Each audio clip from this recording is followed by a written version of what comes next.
मार्गशीर्ष मास महात्म अध्याय 27। कल प्रदोष व्रत आने वाला है। हर माह आने वाला प्रदोष व्रत भगवान शिव की कृपा पाने का सबसे बड़ा दिन होता है। शुक्रवार को पड़ने वाले व्रत को शुक्र प्रदोष व्रत कहते हैं।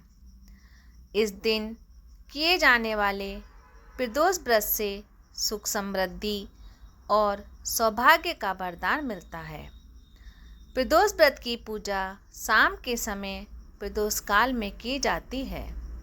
यह प्रदोष सूर्यास्त से लगभग 1 घंटा पहले का समय होता है, जो प्रदोष काल कहलाता है। धार्मिक ग्रंथों के अनुसार प्रदोष व्रत करने से भगवान शिव शंकर की पूर्ण कृपा प्राप्त की जा सकती है। इससे जीवन में किसी प्रकार का अभाव नहीं रह जाता। इतना ही नहीं, समस्त आर्थिक संकटों का समाधान करने के लिए प्रदोष व्रत अवश्य करना चाहिए। इस व्रत के प्रभाव से हर तरह के रोग दूर होकर बीमारियों पर होने वाले खर्चे में कमी आती है। भगवान शिव को ज्ञान और मोक्ष का दाता माना जाता है। अतः आध्यात्म की राह पर चलने वालों को प्रदोष व्रत अवश्य करना चाहिए। प्रदोष व्रत की कथा भी सुननी चाहिए। एक नगर में 3 मित्र रहते थे, राजकुमार, ब्राह्मण और तीसरा धनिक पुत्र। राजकुमार और ब्राह्मण कुमार अविवाहित थे। धनिक पुत्र का भी विवाह हो गया था, लेकिन गौना शेष था। एक दिन तीनों मित्र स्त्रियों की चर्चा कर रहे थे। ब्राह्मण कुमार ने स्त्रियों की प्रशंसा करते हुए कहा, नारीहीन घर भूतों का डेरा होता है। धनिक पुत्र ने ये सुना तो तुरंत ही उसने अपनी पत्नी को लाने का निश्चय कर लिया। तब धनिक पुत्र के माता पिता ने समझाया कि अभी शुक्र देवता डूबे हुए हैं, ऐसे में बहू बेटियों को उनके घर से विदा करवा लाना शुभ नहीं माना जाता। लेकिन धनिक पुत्र ने एक नहीं सुनी और ससुराल पहुंच गया।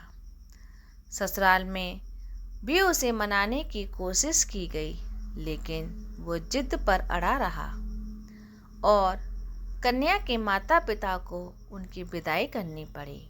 विदाई के बाद पति पत्नी शहर से निकले ही थे कि बैलगाड़ी का पहिया निकल गया और बैल की टांग टूट गई। दोनों को चोट लगी, लेकिन फिर भी वो चलते रहे।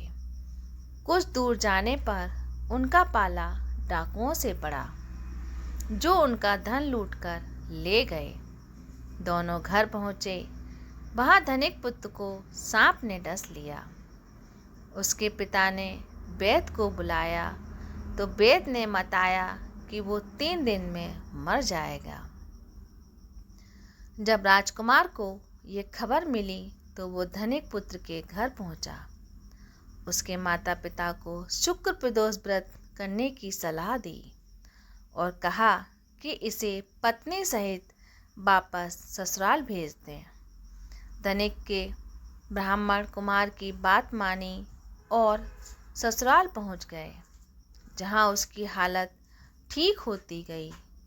शुक्र प्रदोष के महात्म्य से सभी घोर संकट दूर हो गए। इस दिन कथा सुने अथवा सुनाएं तथा कथा समाप्ति के बाद हवन सामग्री मिलाकर 11 या 21 या 108 ओम ह्रीम क्लीम नमः शिवाय स्वाहा मंत्र से आहुति दें।